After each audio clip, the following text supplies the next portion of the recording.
Good morning. It's October 25th, 2019. So yesterday I came out of the house, 8 days at home. I went and got an empty trailer. Then I had to go on break because I couldn't pick up till 1 o'clock this morning. I picked up at Chewy. So I got Chewy in the bank. And headed up here to Charlotte. So yesterday I debated, where I was going to stop. It was only 3:30 in the afternoon. I had three truck stops to choose from. So I went to the Loves. It's the first spot I came to. I took it. Everything good. Had to make my bed, put all my clothes away, straighten up the truck. And then, but anyway, I got parked there, and the two guys I parked between, they had their curtains pulled. So it looked like they were both sleeping. 3:30 in the afternoon. I say a good 30, 40 minutes went by. And I see this guy come walking across the parking lot. He's got a bag. And it looked like he was making a beeline right for me. I said, oh, shit.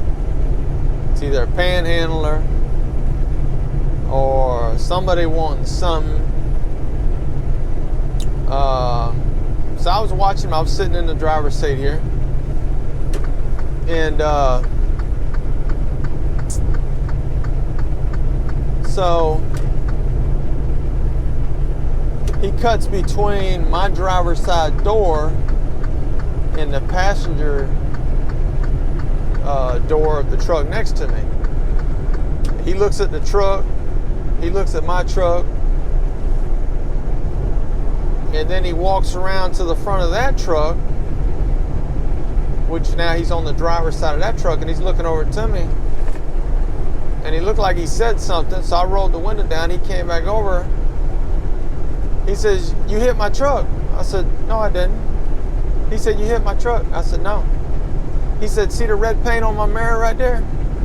He had this old off-color red paint. You could tell it'd been there for a while. And he said, "Yeah, red truck." I said, "No." He finally walked off. I guess this is where I was supposed to tell. I guess he was trying to see if I was sure or not, so that he could maybe I would offer him $50 or $100,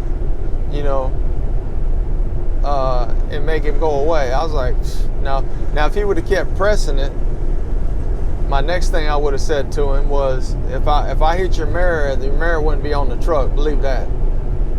And then my next thing I would have went to is I would have told him to call the sheriff's department then, or produce some video or something.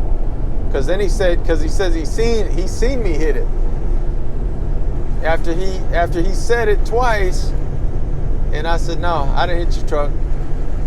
And then he says, "Oh, I seen you hit it." I said, "You didn't see me hit it."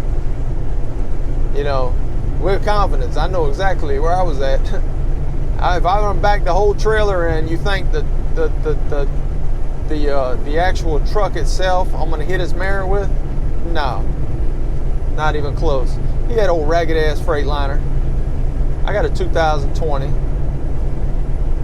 It's a company vehicle. This vehicle is a company vehicle. Okay. I'm not bad mouthing owner operators. I respect what they do. They risk it all. They pay all their stuff. They get all their paperwork. But some of these owner operators, boy, they're roguish. They really think that they got all the sense, or they think that because you're a company driver, somehow you're beneath them. Is how they think, or they think that you're a company driver, you're taking freight from them,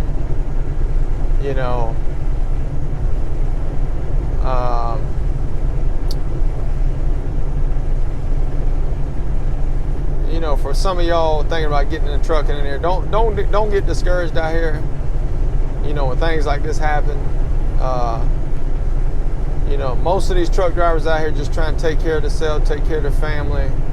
But you got a percentage of them rogue drivers, mostly owner operators, because you know nothing really keeps them in check except law enforcement. You know, they don't have a mega carrier to answer to. Most of the time, you see these guys pulling these shenanigans out here on the road. They're usually owner operators or lease operators or truck owners. A lot of times they ain't even got their own authority. But you know, I don't know what to think. You know, before I got into trucking, I was in, you know, the mainstream world. You know, where most people work. There's only 3.5 million truck drivers, so most people have non-truck driving jobs. And I never ran into anybody in any job I ever had and says, "Oh, you're company driver," or I'm owner operator. You know, I don't know who started this shit back in the day, and everybody's just kept buying into it and everything. But you know, we're all out here together. You know, the law enforcement, they stick together. Teachers stick together. Various other professions, they stick together. Truck drivers, they don't. Now, I met some real good truckers out here, and I met some downright rogue, nasty SOBs. So just be aware, you know, pay attention to what you're doing.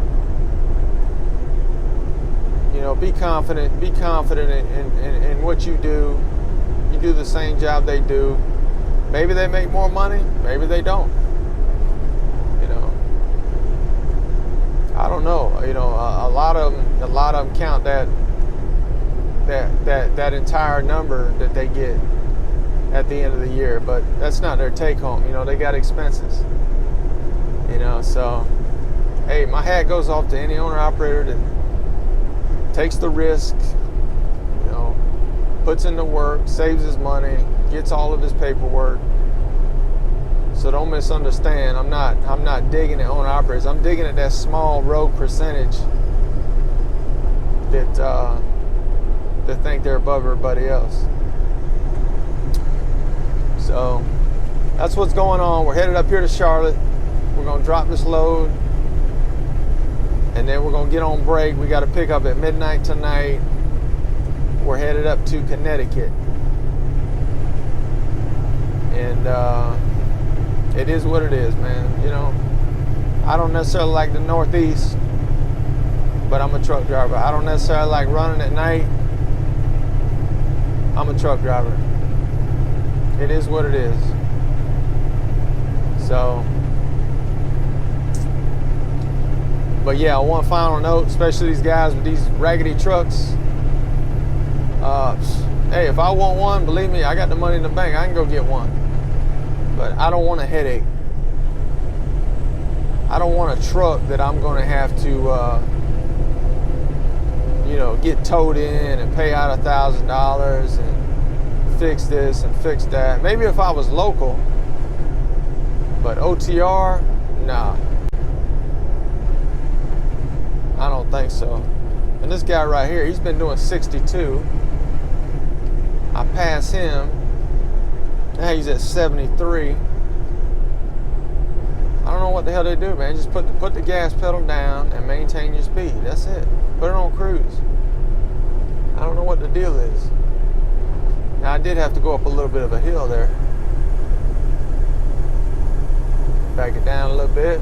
72. Yeah, we're gonna stop up here, get fuel. We're gonna get on over here. We got about 98 miles to delivery. We'll be an hour and a half to 2 hours ahead of schedule.